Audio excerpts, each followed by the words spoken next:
Mwaramutse neza bakunzi bacu mudukurikira umunsi ku wundi hano kuri Kigali News Info. Twongeye kubifuriza igitondo cyiza cya tariki ya 10 z'ukwezi kwa karindwi. Tubaye ikaze muri update n'amakuru akomeye yihutirwa azindutse ku mutekano, politiki na diplomasi, by'umwihariko aribanda ku butaka bwa Repubulika ya Demokarasi ya Kongo mu ntambara y'iguzi igisirikare cy'umutwe wa MA23. Turabwira ko igisirikare cya koalisiyo ya FDNB bashibukanwa n'umutego bari bateze abasirikare ba MA23. Amakuru ari kwemeza ko igisirikare cya koalisiyo ya FDNB mu birometero 30 uturutse Baraka werekezwa POINTZERO kugeza bari batumwe gutega umutego ukomeye abasirikare ba MA23, by'umwihariko guhitana Gen.BYAMUNGU wa MA23. Biri kwemezwa ko yamaze kugera mu bice bitandukanye bigenzurwa na MA23, by'umwihariko POINTZERO uri mu bikorwa bitandukanye ngo byo gutegura ikarita y'inzira ingabo za MA23 zizacamo zifata ibice bikomeye bya Baraka. Amakuru ariko kwemeza ngo abasirikare b'intoranywa mu gisirikare cya Kongo FDNB, abasirikare kugeza ubu mu rwego rwa Special Forces mu gisirikare cy'u Burundi FDNB, ndetse kugeza ubu n'umutwe udasanzwe uzwi nka Karanti Volere mu gisirikare cya FDLR bari batumwe gutega ambush rutura n'ibikorwa bikomeye abasirikare ba MA23, by'umwihariko kwica Gen.BYAMUNGU. Ibyo operasiyo n'amasasu yongeye kumvikana mu bice bikomeye kugeza bihereye mu metero 30 uturutse Baraka werekeza POINTZERO. Byifashe bite? Igitero gikora n'ambushi kwa resource FDNB bari bateze Gen.BYAMUNGU n'abasirikare ba MA23 na MA23 bikarangira umushibuka n'umutego utirikanye abasirikare ba kwa resource FDNB. Biteye bite? Ingingo zikomeye tugiye kwinjiramo gatanu ku kandi. Nanone kandi ndakubwira ko kugeza ubu abasirikare bakomeye cy'isirikare cya Kongo FDNB barimo ugeze ku mugaba mukuru w'igisirikare cya Kongo FDNB Christian Songesha basabye gukurikiranwa bari hanze kugeza ibyo bita gufungurwa kw'agateganyo. Kugeza ubu niburanishwa ryongeye gukorwa n'urwego rukuru rushinzwe iburanishwa mu gisirikare cya Kongo FDNB bashinja ibyaha bikomeye abasirikare ba Kongo FDNB barimo ubugambanyi n'ibindi byinshi. Kugeza ubu byiganisha mu gutembagaza ubutegetsi bwa Kinshasa. Kugeza ubu turinjira imbere rwagati mu cyumba cy'iburanisha turi bisabwa n'igisirikare cya Kongo FDNB, by'umwihariko buri hano bikwiye guhabwa abasirikare bashinzwe ubugambanyi, guta urugamba n'ibindi byinshi birimo gutanga uduce ngo twafashwe na MA23, kugira uruhare mu gutegura ibikorwa bigamije guhirika ubutegetsi bwa Kinshasa no kugambanira igihugu. Abandi basirikare bakomeye mu gisirikare cya Kongo FDNB bari kumwe na Christian Songesha ubaye umugaba mukuru w'igisirikare cya Kongo FDNB batawe muri yombi ni bande? Turagaruka byinshi bikomeye biri gutangazwa kwiburanishwa n'ibyaranze uru rubanza kugeza rushinjwa ibyaha bigeregwa abasirikare bakomeye mu gisirikare cya Kongo FDNB. Tugeze amakuru y'ubwino mu bikorwa bikomeye n'icyo kugeza ubu Etat Major ya FDNB isaba. Nanone kandi turanyarukira mu gihugu cy'u Burundi tubabwire ko kugeza isoko rya Ngozi ryongeye gufatwa n'inkongi y'umuriro. Ni byinshi bikomeye biri kwemezwa ko kugeza ubu hari abafite uruhare mu itwikwa ry'iri soko riko ryongeye gufatwa n'inkongi y'umuriro. Isoko biri cy'amasoko atandukanye Bujumbura n'indi mijyi itandukanye mu Burundi ibasirwa n'inkongi y'umuriro. Kugeza ubu turinjira amakuru atangaje kandi akomeye ari gutangazwa n'abaturage batuye muri ibi bice, ndetse kugeza ubu n'ibitangazwa n'ubutegetsi bwa Gitega. Nanone kandi ndakubwira ko abanyepolitike bakomeye batavuga rumwe n'ubutegetsi bwa Perezida Felix Antoine Tshisekedi barimo Martin Fayulu bongeye gutangariza isi yose ko kugeza ubu batiteza ibikorwa bikomeye bizahagarika intumbero yabo yo guhagarika ubutegetsi bwa Kinshasa, ndetse kugeza ubu bongera gutangaza ko ibiganiro n'urugendo bagiraye Bujumbura ntacyo rwasize, ndetse kugeza ubu n'ibiganiro byabereye Kinshasa ntacyo bigomba gusiga mu gihe ubutegetsi bwa Kinshasa butarava kwizima ku ngingo yo guhindura itegeko nshinga. Kugeza ubu turya tugaruka kubiri gutangazwa n'abanyepolitike icyo basaba ubutegetsi bwa Kinshasa, ndetse kugeza ubu n'uburyo ki bavuze ko biteguye kujya mu biganiro bibahuza n'ubutegetsi bwa Kinshasa, ndetse kugeza ubu basaba ko bigomba kuyoborwa na Afurika yunze ubumwe apana Perezida Felix Antoine Tshisekedi ku giti cye na Ndayishimiye. Ndetse bongera gusaba ko bazitabira ibiganiro ari uko ubutegetsi bwa Kinshasa bice kuri Perezida Félix Antoine Tshisekedi agiye imbere y'isi yose agatangaza ko yavuye kwizima ndetse kugeza atagishuye igitekerezo n'ibikorwa bikomeye byo guhindura itegeko nshinga. Ese byifashe bite Kinshasa mu matwi y'ubutegetsi bwa Kinshasa n'ibijyanye politiki batangaje? Ese ubutegetsi bwa Kinshasa burava kwizima bureka ibikorwa bikuru byo guhindura itegeko nshinga mu gukomeza gushakira kwiyamamaza no kwengeza ubutegetsi kwa Perezida Félix Antoine Tshisekedi? Izi ni ingingo zikomeye turinjiraho gatanu ku kandi. Nanone kandi ndakubwira ko M23 ishobora kuba yatangije ibikorwa bikomeye byo kwataka Baraka na Karimye nyuma yuko abanyepolitike bakomeye ndetse kugeza n'abadiplomate ku butaka bwa Kongo bongeye kugaragaza ko bahangayikishijwe bikomeye n'umuvuduko usanzwe n'ibikorwa bikomeye cyane bya M23 M23 mu mboni z'abasesenguzi bongeye kwemeza ko kugeza ubu ibikorwa n'imbanzamushinga ya M23 yo gufata Karimye na Baraka yatangijwe. Ese hari ibitero bisha n'ibikorwa bikomeye cyane bya M23 byo biri kwemeza amakuru masha y'ibikorwa bikomeye byo gufata Baraka na Karimye? Turinjira kandi ku kandi mu bikorwa bikomeye n'intumbero y'urugendo rwa M23 biri gutangazwa n'ubutegetsi bwa Kinshasa, ndetse tugaruke kwifatwa rya Baraka na Karimye n'impamvu bivuga ko ari ibice by'ingenzi bigomba gufatwa na M23. Nanone kandi ndakubwira ko umugaba mukuru w'igisirikare cya Kongo FARDC yamaze kugera Baraka mu gutera ingabo mu bitugu igisirikare cya Kongo FARDC n'abafatanyabikorwa bacyo. Amakuru ari kwemeza ko ageze Baraka ku itariki ya 9 z'ukwezi kwa karindwi, ndetse kugeza ubu ruzinduko rwe rw'akazi ruzakomeza mu cyo bikomeye biri mu mujyi wa Uvira ugenzurwa na FARDC. Ese bivuze iki kugira uruzinduko muri aka gace ka Baraka no gukomereza mu cyo bikomeye cyane bya teritwari ya Uvira ko umugaba mukuru w'igisirikare cya Kongo FARDC mu gihe biri kwemezwa ko iyi migi ifitiye ubwoba bukomeye kuko ishobora gucakirwa na M23 ndetse n'ibikorwa bikomeye bya menasi byamaze gutangizwa byo gutegura ifatwa ry'aka gace ku ruhande rwa M23 no M23. Ibi byose turaje tubivuge. Nanone kandi turongera twinjiye mu makuru avuga ko Donald Trump yamaze gutangaza ko yarangije intambara hagati y'u Rwanda na Repubulika Demokarasi ya Kongo, ndetse yakemuye ikibazo gitandukanye cy'umutekano muke atabara abaturage bicwaga mu bice bitandukanye by'uburasirazuba bwa Kongo. Ese bivuze iki mu bikorwa bikomeye by'uko kugeza ubu yarangije intambara yari hagati ya Diplomasi y'u Rwanda na Repubulika Demokarasi ya Kongo? Ese kuko yakemuye ikibazo cya M23 bivuze iki ku mutekano w'akarere n'ibikorwa bikomeye biri kurwanwa na M23 no I23 n'ubutegetsi bwa Kinshasa? Mwabyumvishe ko tugiye kwinjira mu nkuru zikomeye ni ku mutekano, politiki na diplomasi. Ikaze n'inshuti z'akadasohoka turongeye turabatumiye muze. Niba uri mushya turakwibutsa kureba hasi gato iyi video ukore ku ijambo subscribe ukore no kunzogera maze ujye ukomeza kubana 5 kuri 5 muri izi nkuru zikomeye. Tuguhaye ikaze. Ibyihutirwa cyane twinjiye mu nkuru zikomeye ku buryo burambuye, duhereye mu rugamba rukomeye n'ibitero bibyutse bihanganisha abarwanyi ba M23. Operation ziri kumvikana mu bice bitandukanye bihana imbibi na teritwari ya Baraka iri kwikanga ibitero bya M23. Tuzindukanye n'inkuru ivuga ko abasirikare ba Coalition ya FARDC mu rukera rwo kuri tariki ya 10 babyutse batega igitero gikomeye na ambush M23. Amakuru ari kwemeza ko mu birometero 30 uturutse Baraka abasirikare ba Coalition ya FARDC bari bapanuye ku buryo bukomeye. Kugeza ubu bari bateze ambush mu muhanda uturuka Baraka werekeza teritwari kugeza ubu ya Fizi mu gace ka Pointzero kagenzurwa na M23 M23. Amakuru ari kwemeza ko nyuma yuko kugeza ubu Gen.BYAMUNGU wa M23 asuye ibice bikomeye birimo Pointzero bigenzurwa na M23,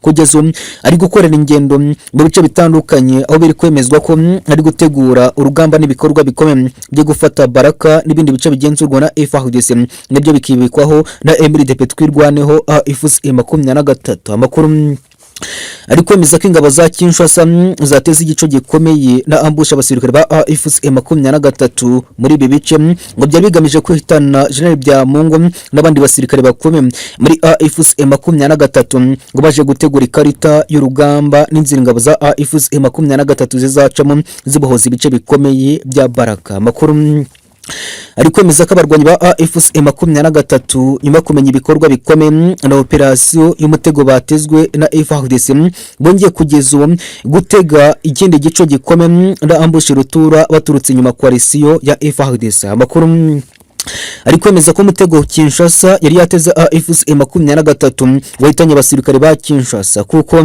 kugeza ubu bisanze baguye mu mutego wari batezwe na AFC M23 abari bo ibagwa gitumo kugeza ubu no kumenya amakuru y'ibikorwa bikomeye n'imigambi Kinshasa yari yateguye yo guhitana abasirikare ba AFC M23 kugeza ubu biri kwemezwa ko amasasu yirangiye kuva mu rukerera ku isaha 8 z'igitondo cya kare cyo kuri tariki bikemezwa ko ngiye kumvikana kurasana gukomeye hagati y'abasirikare ba koalisiyo ya FDNB ndetse na AFC M23. Amakuru ari kwemeza ko abasirikare ba koalisiyo ya FDNB hagati ya saa 11 kugeza ku isaha 12 z'iki gitondo bongeye kugaragara bahunga kibono mamaguru basubira mu bice bikomeye bya teritwari ya Baraka. Amakuru ari kwemeza ko uretse kugeza ubu abagera ku 170 ku ruhande rwa FDNB batabawe kugeza ubu n'abasirikare bagera kuri 21 baje gutanga ramforo ku ruhande rw'igisirikare cya koalisiyo ya FDNB. Benshi kugeza ubu bari hagati ya 60 kugeza kuri 78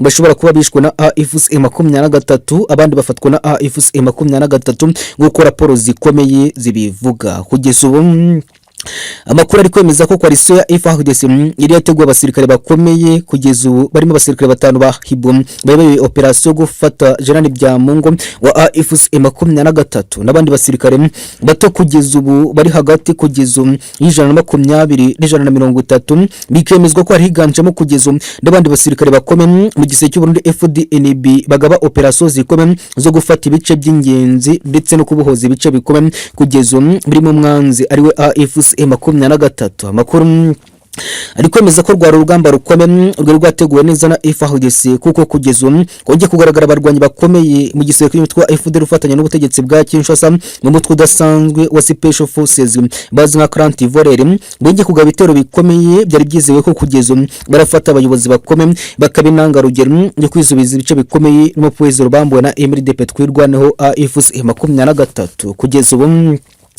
nda raporo zikomeye zari zatangazwa na AFC M23 cyangwa se MRDP zemeza iby'iki gitero gikomeye kugeza ubu na zirita z'urugamba rwafatiye ku rugamba nabishwe kugeza ubu na AFC M23. Gusa amakuru ari kwemeza ko hari izindi ntwaro nsha zongeye gufatwa n'abasirikare ba MRDP twirwa no AFC M23. Gusa abaturage bari kwemeza ko koalisiyo ya FDNB yakubiswe bikomeye muri ibi bice kugeza ubu ndetse bikemezwa ko ikikango gikomeye n'ubwa bukomeye bwongeye gusaga abandi basirikare batuye Baraka kuko bashobora kwatakwa byihutiweho na AFC M23. Izi ni update z'igitero gikomeye byose zihanganisha abasirikare ba koalisiyo ya FDNB ndetse na AFC M23. Amakuru arambuye aturuka kugeza ubu anagaragaza rezite z'urugamba birakubira mu makuru arazi imbere kugeza ubu ubwo turabagezaho raporo ya risase na majeri y'iki gitero gikomeye kugeza ubu n'abagikomerekeyemo ndabishwe ndetse n'abafashwe na AFC M23.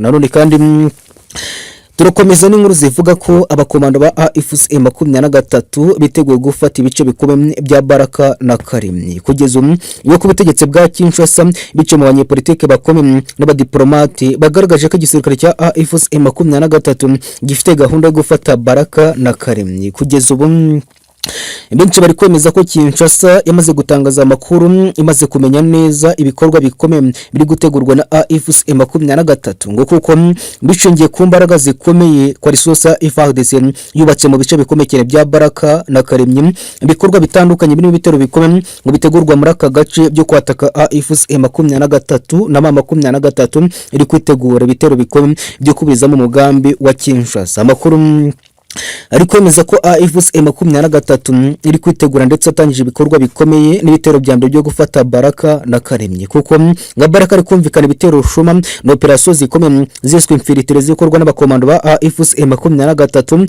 ku mpamvu rukombe yo kubanza gusenya defense n'ibikorwa bikomeye abasirikare ba koalisiyo bari kubaka Baraka na Karemye byo gutegura intambara kuri AFC M23. Kugeza ubu Amakuru ari kwemeza ko ubutegetsi bwa Kinshasa bice muri leta y'amajwi y'igisirikare cya coalition ya FDNB ngo bari gutegura ibitero bikomeye byo kwambura MRDP twirwa no AFC23 POINTZERO kuyirukana mu bice bitandukanye muri Sud Kivu ndetse na AFC23 ari gutegura ibitero by'ingenzi byo kwirwanaho. Ibya mbere bikaba kubanza kwambura ubushobozi bwose umujyi wose wa Baraka ukamburwa abasirikare ba coalition ya FDNB igasenya ubwirinzi bukomeye ndetse kugeza n'ibibuga kugeza ihagurutswa indege za drone zibasira AFC23 biri Karemye. Ibi byose birahishura ibikorwa bikomeye by'uko intambara yo gufata Baraka na Karemye ishobora gutangizwa bikomeye na AFC23. Nanone kandi biri kwemezwa ko kugeza ubu coalition ya FDNB iri gushishikarizwa ndetse iri guterwa imbaraga isabwa kwambura AFC23 POINTZERO kongera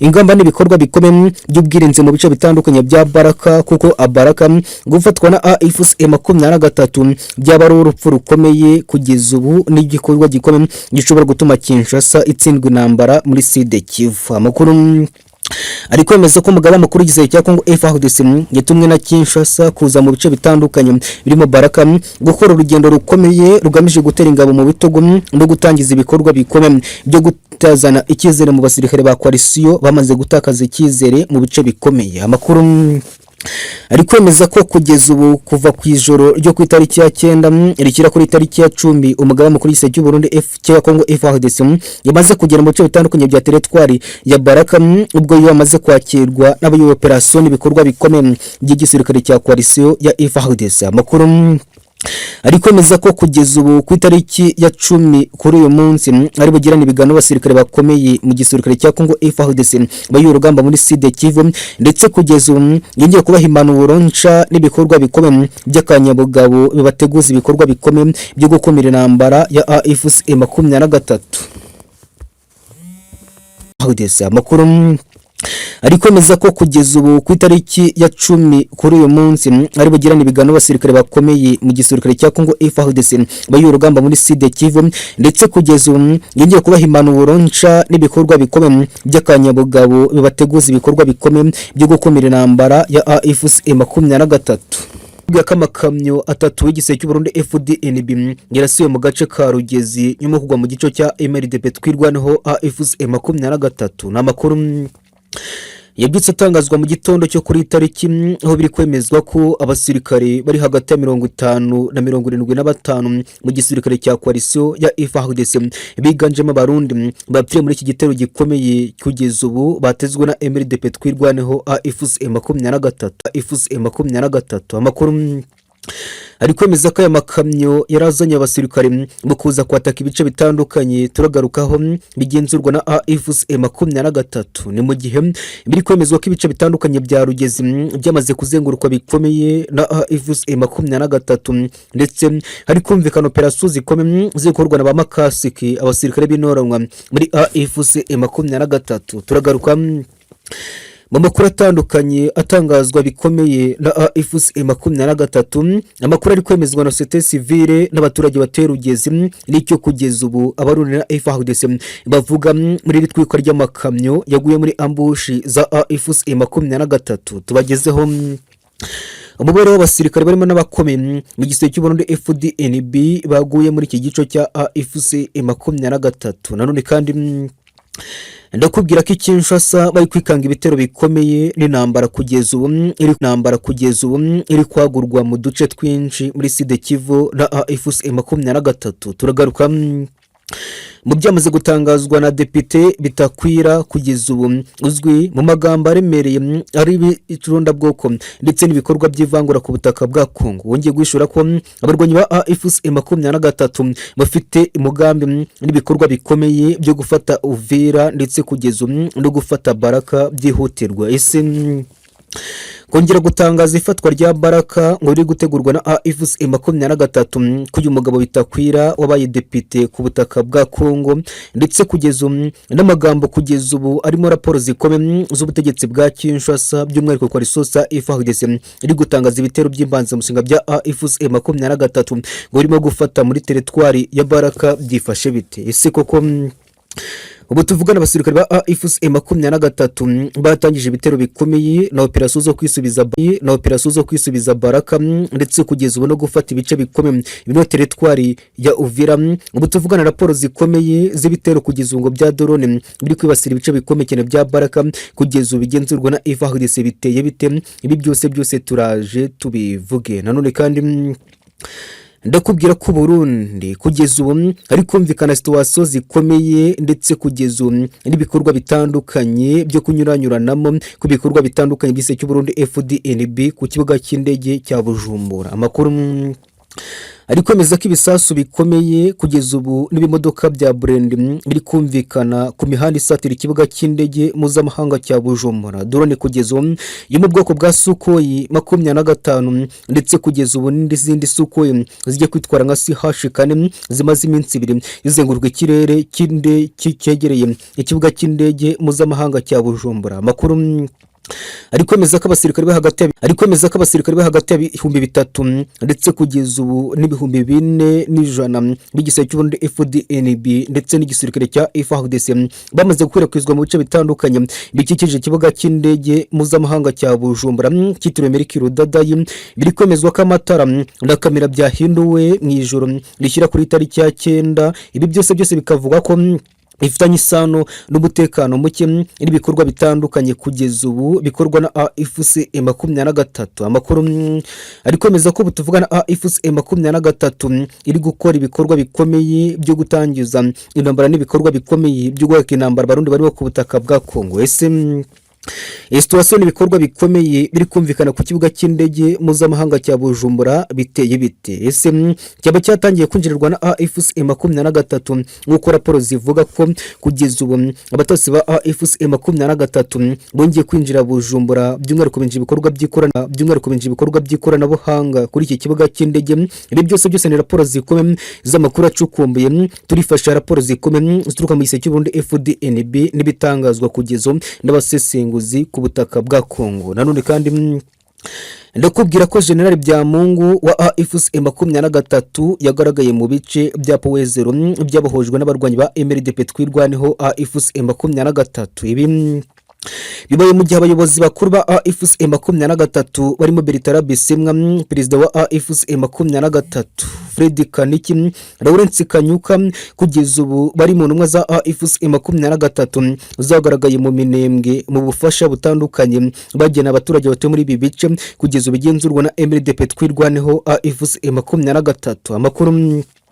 ari kwemeza ko abayobozi ba IFASHE M23 bagaragaye muri aka gace nyuma y'uko ibice by'ingenzi bya teritwari ya Minembwe byabahojwe na MRDP twirwano IFASHE M23. Ibi bigahishurwa ko kugeza biri kugaragaza ko igisirikare cya coalition kirukanwe muri bice burundu. Tugiye kwinjira muri izi nkuru gatanu ku kandi twifashe raporo zikomeye z'ibikorwa bikomeye biri gusorwa na IFASHE M23. Amakuru ari indani mu baturage batuye mu bice bigenzurwa na MRDP twirwaneho n'ibigenzurwa na IFASHE M23 turifashisha nanone raporo zikomeye n'amakuru ari kuvugwa imbere muri leta major y'igisirikare cya Kongo FARDC Abarundi ndetse kugeza ubu n'abafatanya bikorwa bacyo kugeza ubu dusesengura kantu kandi ibikuwe muri izi ngingo z'amakuru akomeye agiye kwibanda ku mutekano w'akarere by'umwihariko ku butaka bwa Kongo.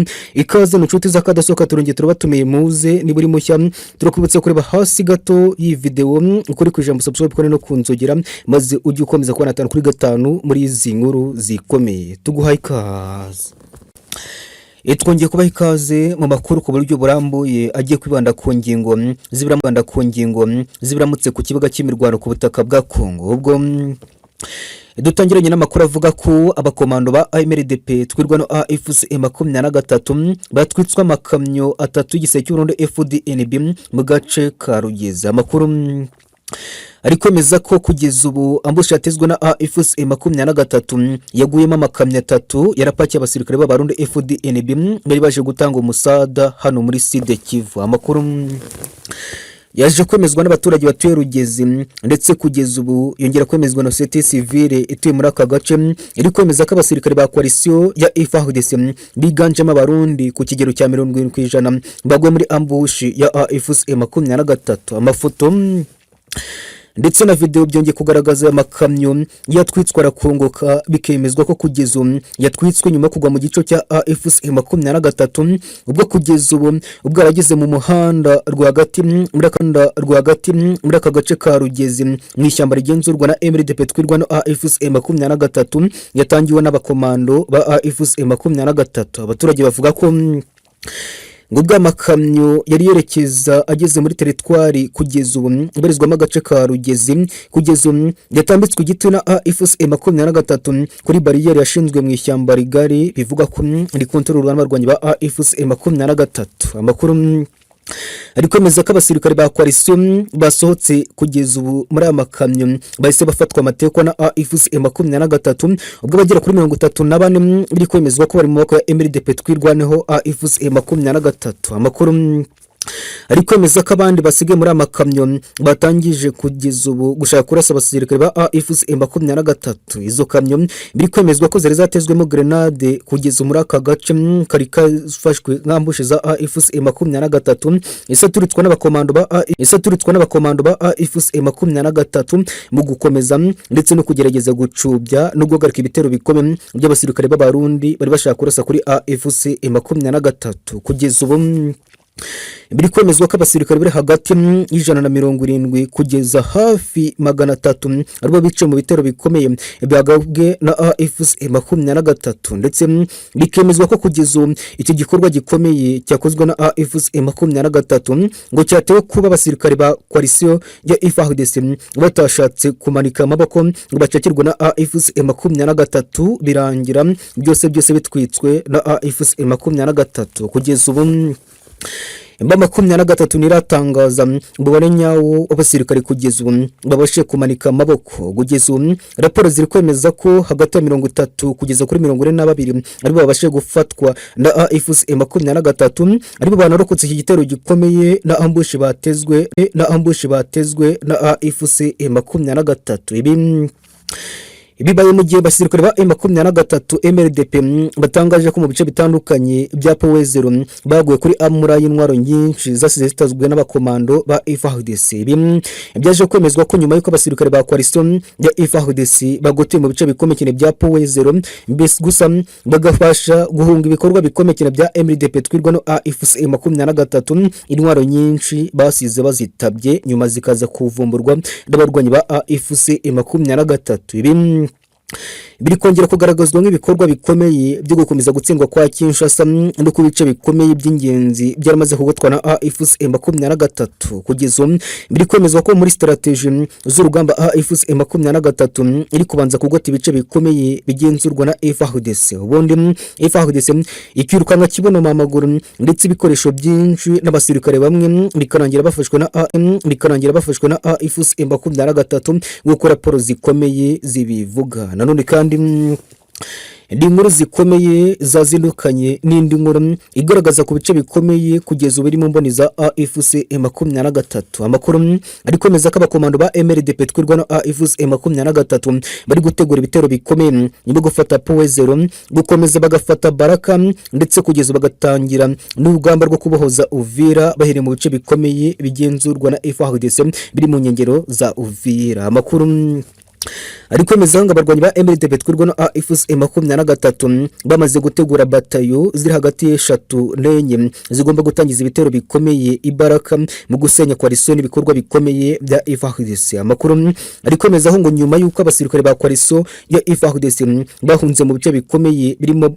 POINTZERO ndetse n'ibindi bice bitandukanye bya teritwari ya Minembwe birukanwe na MRDP twirwa no AFC23 bahungiye Baraka, ndetse ngo bari gutegura ibikorwa bikomeye n'ibitero bikomeye bizaturutswa Baraka no musadu uzakuruturutswa Bujumbura mu gukomeza kugaba ibitero bikomeye cyane mu bice bikomeye bya teritwari ya Fizi n'urugamba rukomeye rwo kwisubiza Minembwe. Ngibi ngo biri gutuma AFC23 na MRDP bategura urugamba n'ibikorwa bikomeye byo gufata Baraka mbere na mbere bagasenya base militaire n'ibikorwa bikomeye bya FDNB. Ni mu gihe Amakuru ingenzi anayemezwa na raporo zikomeye za IFASHE zishingiye ku birego bikomeye byashinjaga AFC M23 kurasa Baraka gukoresha drone kugeza ubu barasa ibikorwa bikomeye cyane bya IFASHE bimeje ko ibikorwa by'imbazamushinga n'ibitero bya mbere bya AFC M23 byatangijwe Baraka kugeza ubu. Ibyo ngiye kuza kwemezwa neza na raporo zikomeye n'amakuru yatangajwe na Bitakwira, umugabo ukomeye wumvikanye mu mvugo zityaye zo gukomeza guhembera urwango n'ibikorwa by'ivangura bwoko ku butaka bwa Kongo. Kugeza ubu ngiye kuvuga ko abarwanyi ba MRDP twirwano AFC M23 biteguye ndetse bari gutegura ibitero bikomeye byo kwisubiza Baraka, gufata Uvira n'ibindi bice bikomeye cyane byo gukomeza kwagura urugamba n'ibice bigenzurwa n'uyu mutwe muri Sud Kivu.